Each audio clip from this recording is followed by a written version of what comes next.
Friends welcome to Telugu education tips YouTube channel. Friends వాళ్ళ వీడియోలో నేను మీతో డిస్కస్ చేయబోతున్న టాపిక్ ఏంటంటే ఏపీ పాలిసీ 2025కి సంబంధించి త్వరలో కౌన్సిలింగ్ అయితే స్టార్ట్ అవబోతుంది. మరి కౌన్సిలింగ్కి ఎక్కడికి వెళ్ళాలి అన్నది నేను మీకు డేటా అనేది ప్రొవైడ్ అయితే చేస్తాను. ఇది తెలుసుకోవడం చాలా చాలా ఇంపార్టెంట్. ఎందుకంటే అసలు ఎక్కడికి వెళ్ళాలో తెలియకపోతే మీ కౌన్సిలింగ్ ఎలా సక్సెస్ఫుల్ కంప్లీట్ అవుతుంది? డెఫినెట్గా సక్సెస్ఫుల్గా కంప్లీట్ అయితే అవ్వదు. సో ఈ యొక్క కౌన్సిలింగ్ ఎగ్జాక్ట్గా స్టార్ట్ అయ్యేదానికంటే ముందు అసలు మనం ఎక్కడికి వెళ్ళాలి, ఎలా వెళ్ళాలి అన్నది మనం డిసైడ్ అయినట్టయితే ఈజీగా మీకు అయితే ఉంటుంది. ఎక్కడ పడితే అక్కడికి వెళ్ళడానికి ఛాన్స్ అయితే ఉండదు. డెడికేటెడ్గా మీరు పోవాల్సి ఉంటుంది. కాబట్టి అది నేను మీకు క్లియర్గా అయితే ఈ వీడియోలో అయితే చెప్తాను. సో వీడియో అనేది ఇంట్రెస్టింగ్గా యూస్ఫుల్గా ఉంటుంది. పూర్తిగా చూడడానికి అయితే ట్రై చేయండి. ఇక టాపిక్ అయితే స్టార్ట్ చేసే ముందు నా చిన్న రిక్వెస్ట్ ఏంటంటే ఇప్పటివరకు మన తెలుగు ఎడ్యుకేషన్ టిప్స్ యూట్యూబ్ ఛానల్ని మీరు ఎవరైనా సబ్స్క్రైబ్ చేయకుండా చూస్తున్నట్టే మీకు యూస్ఫుల్ అయ్యే ఇలాంటి ఎన్నో వీడియోస్ కోసం అయితే సబ్స్క్రైబ్ చేసుకోండి. ఫ్రెండ్స్ ఇక టాపిక్లోకి వచ్చేసినట్టయితే ముందుగా మీరు కౌన్సిలింగ్ అనేది హెచ్ఎల్సి సెంటర్స్కి అయితే వెళ్ళాల్సి ఉంటుంది. ఆ యొక్క లిస్ట్ ఒకసారి చూపిస్తాను, దాన్ని చూసి మనం మాట్లాడుకుందాం. ఫ్రెండ్స్ ఇక్కడ మీరు స్క్రీన్ పైన చూసుకున్నట్టయితే మన టెలిగ్రామ్ ఛానల్ ఓపెన్ చేయడం అయితే జరిగింది. ఈ యొక్క టెలిగ్రామ్ ఛానల్ మీరు గమనించినట్టయితే 2025 హెచ్ఎల్సి సెంటర్స్ లిస్ట్ 1 అని ఉంది కదా, దాన్ని మీదైతే మీరు క్లిక్ చేయండి. నేను ఆల్రెడీ పెట్టి ఉన్నాను మా టెలిగ్రామ్ ఛానల్లో. ఎవరైనా లేకపోయినట్టయితే డిస్క్రిప్షన్లో టెలిగ్రామ్ ఛానల్ లింక్ అయితే ఉంటుంది. At same time WhatsApp channel link కూడా ఉంటుంది. ఆ రెండు అయితే జాయిన్ అవ్వండి. ఫర్దర్గా ఇలాంటి కమ్యూనికేషన్ కానీ అప్డేట్స్ కానీ అందులో మీకు క్విక్గా షేర్ చేయడానికి ఛాన్స్ అయితే ఉంటుంది. ఇలా మీరు ఓపెన్ చేయగానే ఇక్కడ మనకు హెచ్ఎల్సి సెంటర్స్ అని చెప్పి లిస్ట్ అయితే ఉంది. ఇవి మనకు దాదాపు ఎంత అంటే మనకు 110 కాలేజ్ మనకు లిస్ట్ అయితే ప్రొవైడ్ చేయడం అయితే జరిగింది. ఇక్కడ మెయిన్గా మీరు గమనించినట్టయితే ఈ యొక్క లిస్ట్ ఏదైతే ఉందో ఇందులో ఉన్న అన్ని కాలేజెస్ కూడా మనకు హెచ్ఎల్సి సెంటర్స్ అనమాట, హెల్ప్ లైన్ సెంటర్స్.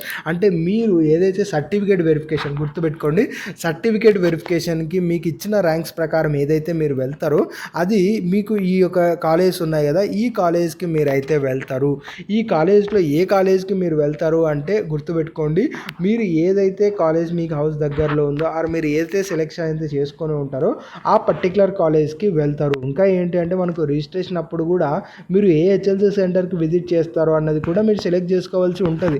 ఎందుకంటే అంతమంది స్టూడెంట్స్ ఒకే హెచ్ఎల్సి సెంటర్కి వెళ్తే అప్పుడు కూడా ప్రాబ్లం అవుతుంది. కాబట్టి రిజిస్ట్రేషన్ అప్పుడు ఏ హెచ్ఎల్సి సెంటర్కి మేము విజిట్ అవుదామని మీరు అనుకుంటున్నారు అన్నది కూడా మీరు అక్కడ సెలెక్ట్ చేసుకోవాల్సి ఉంటుంది. ఆ పర్టికులర్ హెచ్ఎల్సి సెంటర్కి కూడా మీరు వెళ్ళాల్సి ఉంటుంది. సో ఇది మనకు లిస్టు. ఈ లిస్ట్ మీరు డౌన్లోడ్ చేసుకోండి. ఇందులో ఏంటంటే మీరు ఎక్కడ చూసుకున్నా, అంటే మెయిన్ ఏంటంటే మీరు ఏ ఊరికి ఆర్ ఏ ప్రాంతానికి చెందిన వాళ్ళు అన్నది ఇక్కడ మీరు లాస్ట్లో అయితే గమనించండి. తిరుపతి, అనంతపురం, నంద్యాల, ప్రొద్దుటూరు, ఏలూరు, పులివెందుల, మన గుడ్లవేలూరు, ఇలా మనకి చాలా ప్లేసెస్ అయితే ఉన్నాయి కదా. ఇక్కడ ఈ అన్ని కాలేజెస్ అయితే చూడండి, మీరు నివసిస్తున్న ప్లేస్, మీరు ఇప్పుడు ప్రజెంట్ ఉంటున్న ఏదైతే ప్లేస్ ఉంటుందో దానికి ఏ కాలేజ్ నియర్గా అయితే ఉందో ఆ కాలేజ్ని మీరు మార్క్ అయితే చేసుకోండి. ఆ కాలేజ్ని పర్టికులర్గా మీరు నోట్ అయితే చేసి రెడీగా అయితే పెట్టుకోండి. ఎందుకంటే ఫర్దర్గా రిజిస్ట్రేషన్ చేసేటప్పుడు కావచ్చు ఈ యొక్క హెచ్ఎల్సి సెంటర్ని అయితే మీరు సెలెక్ట్ చేసుకోవాల్సి ఉంటుంది. వీలైతే హెచ్ఎల్సి కోడ్ అని ఉంది కదా, అది కూడా మీరు జాగ్రత్తగా నోట్ అయితే చేసి పెట్టుకోండి. ఎందుకంటే అప్పుడు మీరు అగైన్ ఎక్కడికి వెళ్ళాలి, ఏంటి ఆ డేటా ఏంటి ఇవన్నీ చెక్ చేసుకుంటూ ఏది దగ్గర ఉంది ఏమి ఇక్కడ ఏం జరుగుతుందంటే టయానికి మనకు డేటా అనేది దగ్గరికి రాదు. అది చాలా ప్రాబ్లం అనేది క్రియేట్ చేస్తుంది. సో అల్టిమేట్గా ఇలా ముందే రెడీ చేసి పెట్టుకొని హెచ్ఎల్సి సెంటర్ నెంబర్ కావచ్చు, ఇలా మీరు అన్నీ ముందే రెడీ చేసి పెట్టుకున్నారనుకోండి, ఫర్దర్గా రిజిస్ట్రేషన్ అప్పుడు మీరు సర్టిఫికేట్ వెరిఫికేషన్కి వెళ్ళేటప్పుడు మీకు ఈజీగా అయితే ఉంటుంది. సో ఇదివరకు చెప్పినట్టు ఈ లిస్ట్ అనేది మన టెలిగ్రామ్ ఛానల్ నుంచి డౌన్లోడ్ చేసుకోండి. ఇందులో ఏవైతే మనకు ప్లేసెస్ ఉన్నాయో మీరు నివసిస్తున్న ప్లేస్కి ఏ కాలేజ్ దగ్గరగా ఉందో ఆ కాలేజ్ని నోట్ చేసి రెడీగా అయితే పెట్టుకోండి. ఫర్దర్గా రిజిస్ట్రేషన్ అప్పుడు ఈ కాలేజ్ సెలెక్ట్ చేసుకొని సర్టిఫికేట్ వెరిఫికేషన్ అప్పుడు ఈ కాలేజ్కి అయితే మీరు వెళ్ళొచ్చు. సో ఇప్పుడు నేను ప్రొవైడ్ చేసిన లిస్ట్ ఏదైతే ఉందో ఈ పర్టికులర్ కాలేజ్కి మీరైతే వెళ్ళొచ్చు.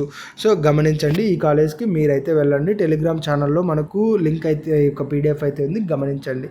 ఇది ఫ్రెండ్స్ మెయిన్గా వీడియోలో తెలుసుకున్న. వీడియో నచ్చినట్లయితే లైక్ చేయండి. మరి ముఖ్యంగా మన తెలుగు ఎడ్యుకేషన్ టిప్స్ యూట్యూబ్ ఛానల్ని మీరు ఎవరైనా సబ్స్క్రైబ్ చేయకుండా చూస్తున్నట్లయితే మీకు యూస్ఫుల్ అయ్యే ఇలాంటి ఎన్నో వీడియోస్ కోసం అయితే సబ్స్క్రైబ్ చేసుకోండి.